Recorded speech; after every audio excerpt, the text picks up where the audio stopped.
السلام علیکم ورحمۃ اللہ وبرکاتہ نحمدہ ونصلی علی رسولہ الکریم اما بعد۔ آج ہم اپنے سبق کا آغاز کر رہے ہیں۔ سب سے پہلے ہم تجوید سے شروع کریں گے۔ آج ہمارا دوسرا سبق ہے۔ ہم نے کل عرض کیا تھا کہ آپ تمام حضرات اپنے پاس نورانی قاعدہ ضرور رکھیں تاکہ آج کا سبق پڑھنے میں ہمیں آسانی ہو۔ تو آئیے سب سے پہلے یہ جانتے ہیں کہ تجوید کسے کہتے ہیں۔ تجوید قرآن کریم کے الفاظ سے متعلق 8 علوم میں پہلا علم ہے۔ تجوید کے معنی ہے خوبصورت ادا کرنا، اور یہ خوبصورتی مخارج اور صفات سیکھنے کے بعد آتی ہے۔ اس تجوید کے ہم نے 4 حصے مقرر کیے ہیں۔ پہلا حصہ نورانی قاعدہ، دوسرا حصہ تجوید کے قواعد، تیسرا حصہ ادا الحروف والکلمات، اور چوتھا حصہ نغمات اور لہجات۔ ہم پہلے حصے نورانی قاعدے سے آغاز کریں گے۔ نورانی قاعدے کے ہم نے 3 حصے کیے ہیں۔ پہلے حصے میں حروف کا تعارف اور ہجا یعنی حروف کو جوڑنے کا طریقہ ہم سکھلائیں گے۔ دوسرے حصے میں حرکات اور علامات کی آوازیں اور ادا ہم آپ کو سکھلائیں گے۔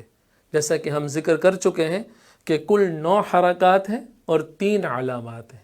ان کی آوازیں اور ادا کیسے نکالی جائے گی وہ ہم دوسرے حصے میں انشاءاللہ العزیز بیان کریں گے۔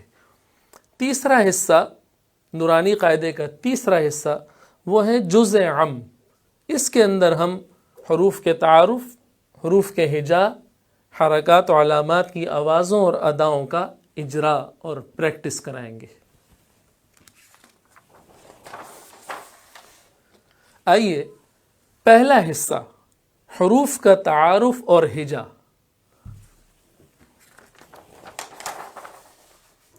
نورانی قاعدے کے پہلے حصے میں حروف کا تعارف اور ہجا سکھلایا جائے گا، لیکن میں یہ چاہوں گا کہ نورانی قاعدہ شروع کرنے سے پہلے ہم نورانی قاعدے کا مختصر تعارف سمجھ لیں۔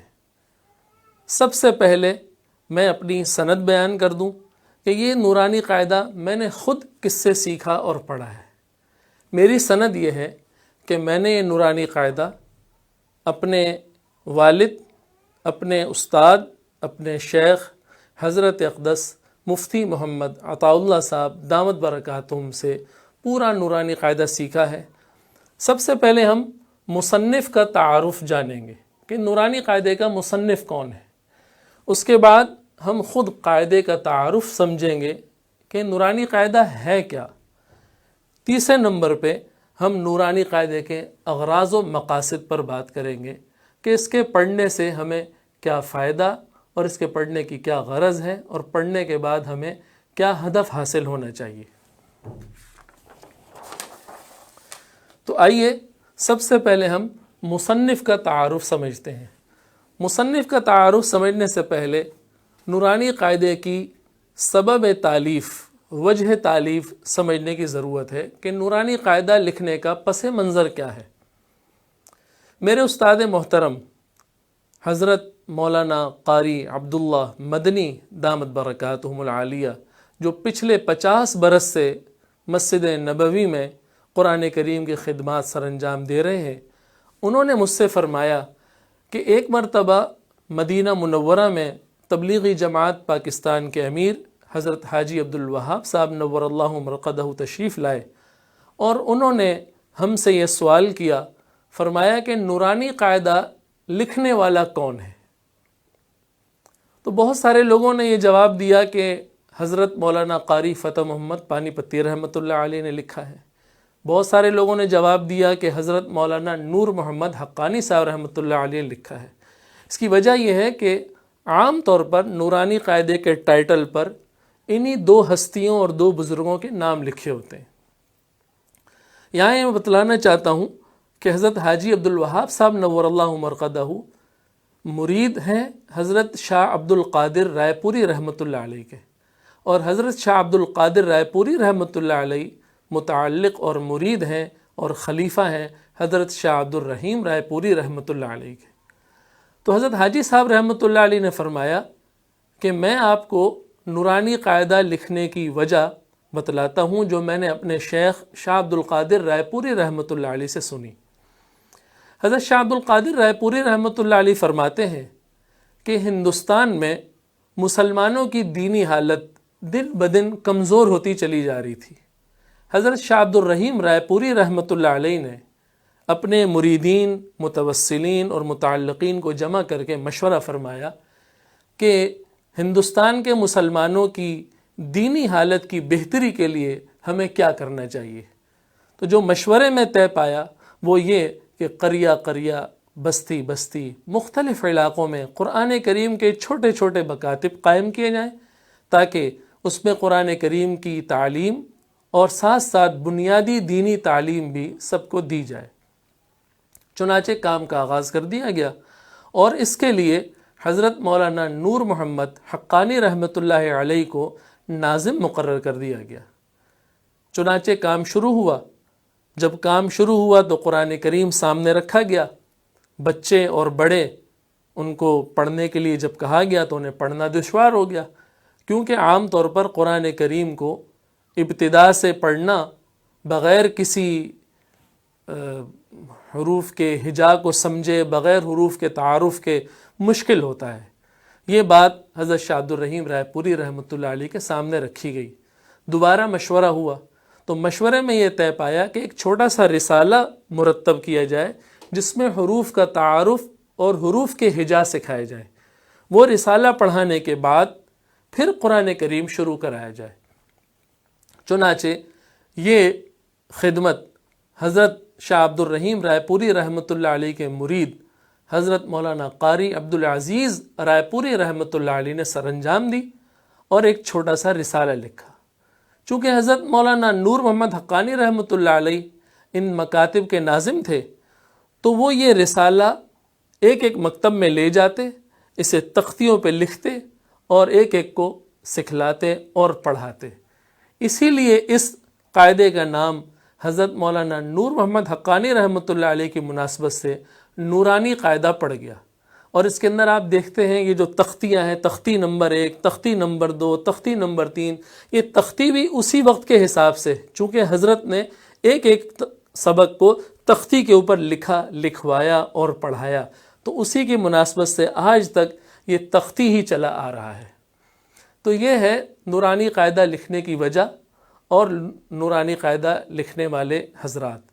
تو نقش اول جو سب سے پہلا یعنی اس نورانی قاعدے کی فکر جو کی گئی ہے وہ ہے شاہ عبد الرحیم رائے پوری رحمۃ اللہ علیہ، جنہوں نے نورانی قاعدہ لکھنے کی سب سے پہلے فکر فرمائی اور اس کا آغاز فرمایا۔ دوسرے نمبر پر ہے مؤلف۔ نورانی قاعدے کے مؤلف حضرت مولانا عبدالعزیز رائے پوری رحمۃ اللہ علیہ ہیں۔ نمبر 3 نورانی قاعدے کے ناشر، اس کو پھیلانے والے، ایک ایک کو سکھانے والے اور پڑھانے والے، وہ ہیں حضرت مولانا نور محمد حقانی رحمۃ اللہ علیہ۔ اور آپ دیکھیں گے نورانی قاعدے کی تختیوں سے پہلے اردو میں کچھ ہدایات لکھی ہوتی ہیں، وہ ہدایات حضرت مولانا قاری فتح محمد پانی پتی نور اللہ مرقدہ کی ہیں۔ یہ ہے نورانی قاعدے کے مصنف کا مختصر تعارف اور نورانی قاعدے کی وجہ تالیف۔ اب ہم آتے ہیں دوسری چیز نورانی قاعدے کے تعارف پر، کہ نورانی قاعدے کا اپنا خود تعارف کیا ہے۔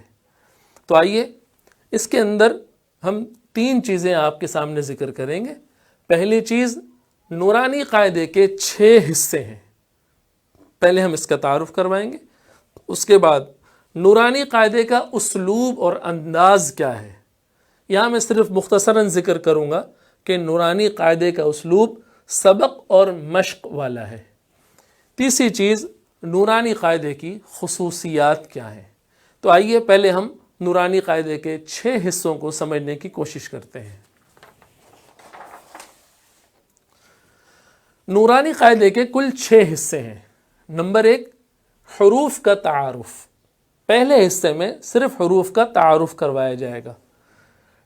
دوسرے حصے میں حرکات اور تنوین کا تعارف کروایا جائے گا۔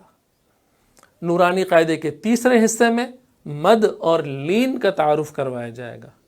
نورانی قاعدے کے چوتھے حصے میں جزم اور سکون کا تعارف کروایا جائے گا، اور نورانی قاعدے کے پانچویں حصے میں تشدید کا تعارف کروایا جائے گا، اور نورانی قاعدے کے چھٹے حصے میں خاتمہ ہے جس کے اندر متفرق اور مختلف باتوں کو جمع کیا گیا ہے۔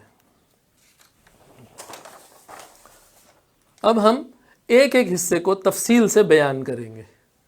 پہلا حصہ جس میں حروف کا تعارف ہے، اس کے اندر 3 تختیاں ہیں۔ پہلی تختی مفردات کی ہے، دوسری تختی مرکبات کی ہے، اور تیسری تختی مقطعات کی ہے۔ ہم نے جیسا کہ عرض کیا تھا کہ نورانی قاعدے کا اسلوب سبق اور مشق والا ہے، وہاں ہم نے مختصراً ذکر کیا تھا، اب ہم اس کو تفصیل کے ساتھ یہاں بیان کریں گے۔ نورانی قاعدے کی ترتیب اور اسلوب یہ ہے کہ یہ پہلے سبق پڑھاتے ہیں، اس کے بعد آگے چل کر اس کی مشق دیتے ہیں تاکہ سبق پختہ ہو جائے۔ تو پہلی تختی مفردات کی ہے، یہ سبق ہے۔ دوسری تختی مرکبات کی ہے، یہ مشق ہے، اور تیسری تختی مقطعات کی ہے، یہ حروف کا تتمہ اور تکملہ ہے۔ تو یہ پہلے حصے کا تعارف ہے جس کے اندر 3 تختیاں ہیں۔ نورانی قاعدے کے دوسرے حصے کا تعارف۔ دوسرا حصہ حرکات اور تنوین کا ہے، اس میں بھی 3 تختیاں ہیں۔ یہاں سے 9 حرکات کی ایک ترتیب شروع کی جا رہی ہے جسے ہم پہلے بھی ذکر کر کے آئے ہیں۔ اس حصے میں 3 تختیاں ہیں۔ پہلی تختی پڑی حرکات، یہ سبق ہے۔ دوسری تختی تنوین، یہ بھی سبق ہے، اور تیسری تختی ابداً، احدن، اخذ، ادینا، امر، انا والی تختی، یہ مشق ہے۔ میں نے عرض کیا کہ یہاں سے 9 حرکات کی ایک ترتیب شروع کی جا رہی ہے۔ سب سے پہلے پڑی حرکات کو بیان کیا جائے گا، پڑا زبر، پڑا زیر، پڑا پیش۔ اس کے بعد تنوین کو بیان کیا جائے گا، 2 زبر، 2 زیر، 2 پیش۔ اور اس کے بعد کھڑی حرکات یعنی کھڑا زبر، کھڑا زیر، الٹا پیش کو بیان کیا جائے گا۔ نورانی قاعدے کا تیسرا حصہ مد اور لین کا تعارف ہے۔ اس کے اندر سب سے پہلے کھڑی حرکات کو بیان کیا گیا ہے، یہ سبق ہے۔ دوسری تختی جو اس کے اندر بیان کی گئی ہے وہ حروف مدہ کی ہے، یعنی الف سے پہلے زبر، واو سے پہلے پیش، یا سے پہلے زیر، جیسے با، بو، بی، تا، تو، تی، یہ بھی سبق ہے۔ تیسری تختی جو اس کے اندر بیان کی گئی ہے وہ لین کی ہے، یعنی واو سے پہلے زبر، یا سے پہلے زبر، یہ بھی سبق ہے۔ اور چوتھی جو اس کے اندر تختی ہے آمنا، آوا، آنیتن، یہ مشق ہے۔ اس کے اندر کھڑی حرکات، پڑی حرکات اور تنوین تینوں کی مشق کروائی گئی ہے۔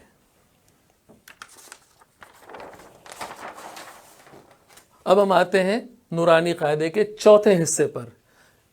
چوتھے حصے میں جزم اور سکون کا تعارف ہے۔ اس کے اندر 2 تختیاں ہیں۔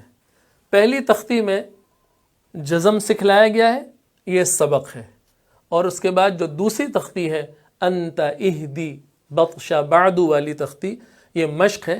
اس کے اندر پڑی حرکات، تنوین، کھڑی حرکات، حروف مدہ، حروف لین، ان سب کی مشق کروائی گئی ہے۔ اور یہاں سے 3 علامات کا بیان اب شروع ہو رہا ہے۔ پہلی علامت جزم، دوسری علامت تشدید، اور تیسری علامت مد۔ چوتھے حصے کے بعد 5واں حصہ جو نورانی قاعدے کا ہے، اس میں تشدید کا تعارف ہے، تشدید سکھلائی جائے گی۔ اس کے اندر 4 تختیاں ہیں۔ پہلی تختی میں تشدید سکھلائی گئی ہے، یہ سبق ہے۔ اس کے بعد 3 تختیوں کے اندر مشق کروائی گئی ہے، جس میں تشدید کی بھی مشق ہے، جزم کی بھی مشق ہے، کھڑی حرکات، پڑی حرکات، تنوین، مد اور لین، سب کی مشق کروائی گئی ہے۔ اسی 5ویں حصے کے آخر میں ایک اور تختی ہے، ضالن دابتن حاجک والی۔ اسے بھی آپ تشدید اور جزم اور سکون کا تتمہ اور تکملہ کہہ سکتے ہیں۔ اس کے بعد ہم آتے ہیں اس کے چھٹے حصے کے تعارف پر۔ چھٹے حصے میں خاتمہ ہے۔ اس خاتمے میں نون اور میم کے قواعد کو بیان کیا گیا ہے۔ نون کے 4 قواعد ہیں، اظہار، ادغام، اقلاب، اخفا، اور میم کے بھی 3 قواعد ہیں، اظہار، ادغام، اخفا۔ ان تمام قواعد کو چھٹے حصے یعنی خاتمے کے اندر بیان کیا گیا ہے۔ یہ تھا نورانی قاعدے کے 6 حصوں کا مکمل تعارف۔ اب ہم آتے ہیں نورانی قاعدے کی خصوصیات پر کہ نورانی قاعدے کی خصوصیات کیا ہیں۔ پہلی خصوصیت یہ ہے کہ اس کے تمام کلمات قرآن کریم سے لیے گئے اور قرآن کریم میں بھی عامہ پارے سے لیے گئے۔ آپ کہیں گے کہ اس کے اندر تو مجریحہ، آل، آنا ایسے کلمات بھی آ رہے ہیں، تو ایسے چند کلمات جن کا تعلق تجوید کے خاص قواعد سے ان کو بھی لیا گیا ہے، لیکن ٹارگٹ جو کیا گیا ہے وہ عامہ پارے کو کیا گیا ہے، تاکہ نورانی قاعدہ جب کوئی عمدگی سے پڑھ لے گا تو اس کو 30واں پارہ عامہ پارہ آسانی سے پڑھنا آ جائے گا، اور جب 30واں پارہ پڑھنا آ جائے گا تو 29 پارے پڑھنا اسے خود آسان ہو جائے گا۔ دوسری جو اس کے اندر خصوصیت ہے وہ اس کی ترتیب ہے۔ اس کی ہمارے اساتذہ فرمایا کرتے ہیں کہ نورانی قاعدے کی ترتیب الہامی ترتیب ہے۔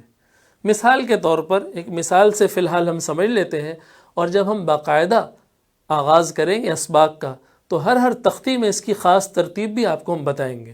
یہاں پر اتنا سمجھیے کہ نورانی قاعدے کے دوسرے حصے کی جو ترتیب ہے وہ ہم آپ کو سمجھاتے ہیں۔ نورانی قاعدے کا دوسرا حصہ حرکات اور تنوین کا تعارف تھا۔ اس کے اندر 3 تختیاں تھیں۔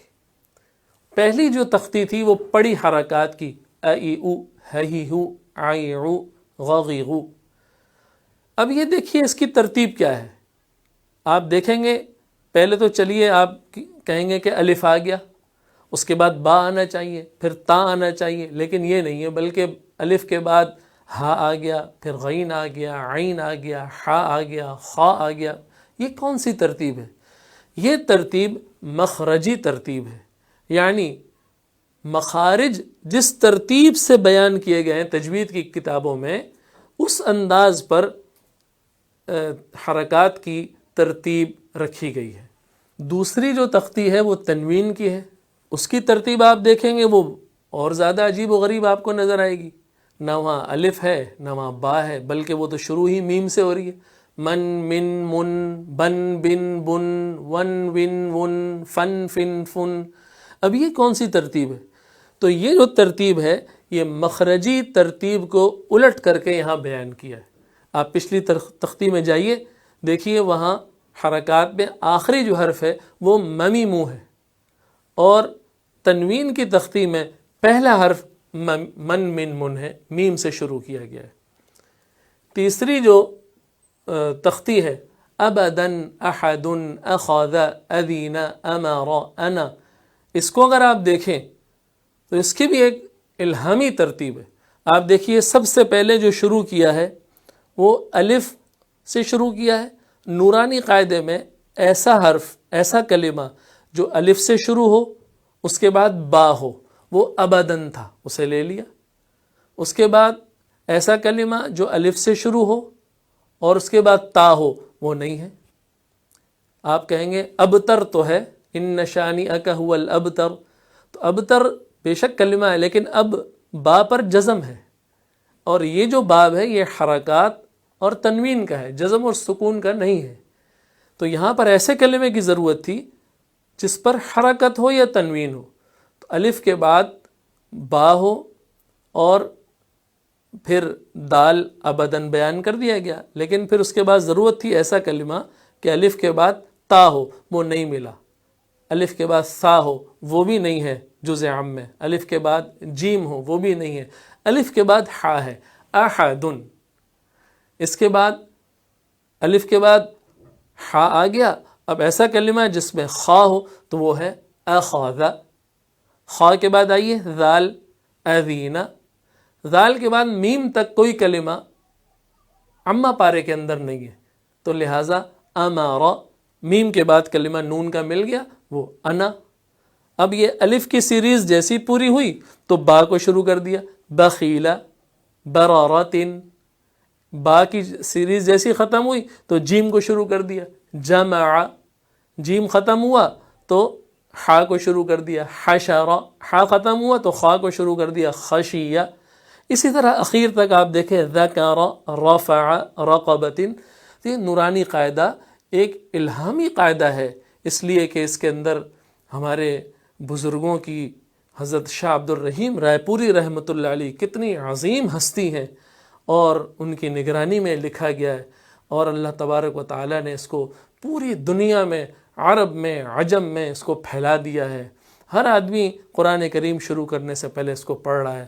تو یہ نورانی قاعدے کی ایک خاص ترتیب تھی جسے ہم نے شروع کیا اور آپ کو بتلایا.